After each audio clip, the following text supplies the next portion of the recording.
Hey folks, it's Greg and Jan with Strange RV Tours, and today we have an unusual location to show you. We're in Shreveport, Louisiana, downtown Shreveport, and the location is right up here on the left. Very significant location in the history of Bonnie and Clyde.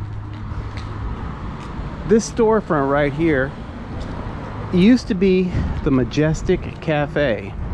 Today it's vacant. It was last in use as Pano's Diner. This is the inside of the building. As you can see, it's been gutted. Now, towards the end of, at the very end of Bonnie and Clyde's run, they had already committed so many robberies and killings, but they had one gang member left in the gang other than themselves. His name was Henry Methvin.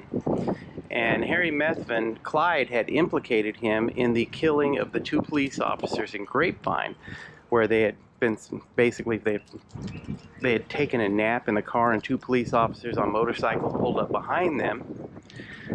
And Henry Methvin, I believe, is the one that woke up, realized that there was two cops behind him, and got out of the vehicle and went back to approach the officers, and Clyde yelled from the car, "Take them," meaning take the officers with them.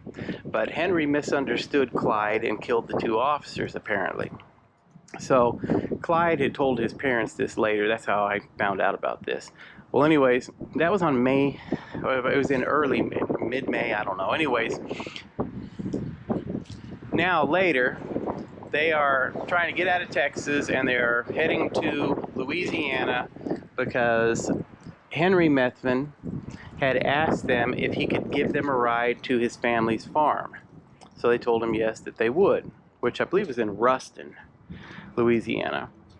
Well, anyways, when they arrived early in the morning here in Shreveport, Clyde asked Henry to get out of the car, go inside, and buy breakfast for himself, Bonnie, and Clyde.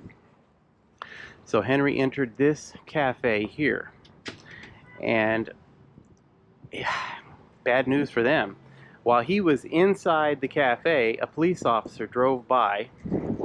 Clyde would have been parked right along in here in this area, and Clyde got nervous and took off without Henry. Now Henry's inside the cafe. He decides to make a run for it. He's ordered the food, he's now received the food, and leaves without paying. The police capture him, and needless to say, Henry's in trouble. He's now been implicated in a murder. He had already been in prison for a murder before this. He had escaped from prison in order to join the Bonnie and Clyde gang, but needless to say, he's now incarcerated, and he doesn't know what to do. He doesn't want to go back to prison, so he decides he's going to turn state evidence against Bonnie and Clyde. Now, I'm going to read this directly from Wikipedia. On May 19th, Methvin was sent into a diner to get sandwiches for the gang. While he was at the counter, a police car passed the diner, and Clyde drove off, leaving Methvin behind. He hitchhiked to Ruston, where his parents were living at the time. According to most versions of the story, Methvin told his father that the gang had planned a spot for a rendezvous in the event that any gang member were separated. Methvin was supposed to meet the gang on a deserted stretch of highway south of Arcadia. Ivan Methvin, then being harassed by lawmen, that was his father, in pursuit of his son and the rest of the gang, was alleged to have given the information to Louisiana Sheriff Henderson Jordan, who then passed it on to Texas Ranger Frank Hamer.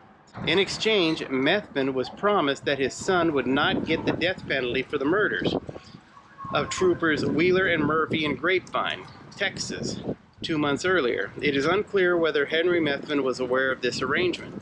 On May 23, 1934, Ivan Methvin parked his truck near the meeting spot and removed one of the wheels as if changing a flat tire.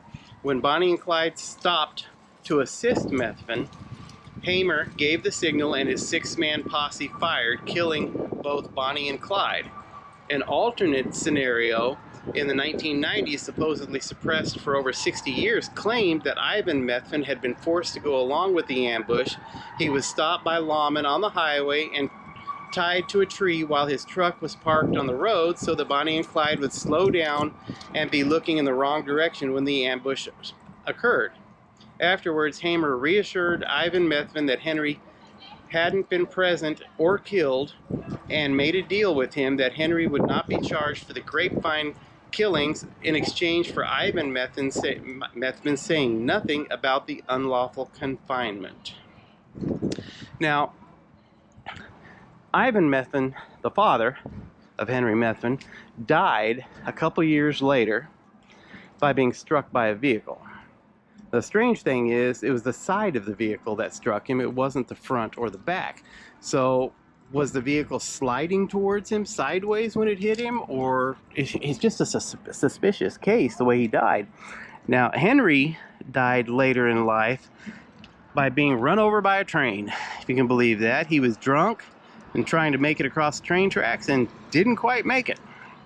But this is the inside of the incredibly beautiful, majestic cafe today. It is gutted, and it is sitting in a part of Shreveport's downtown area that is somewhat abandoned. So I don't know that this will ever be used again. That's the story of how Bonnie and Clyde became ambush victims due to one of their own accomplices, or his father, turning against them. And it all had to do with this little cafe right here. You guys take it easy.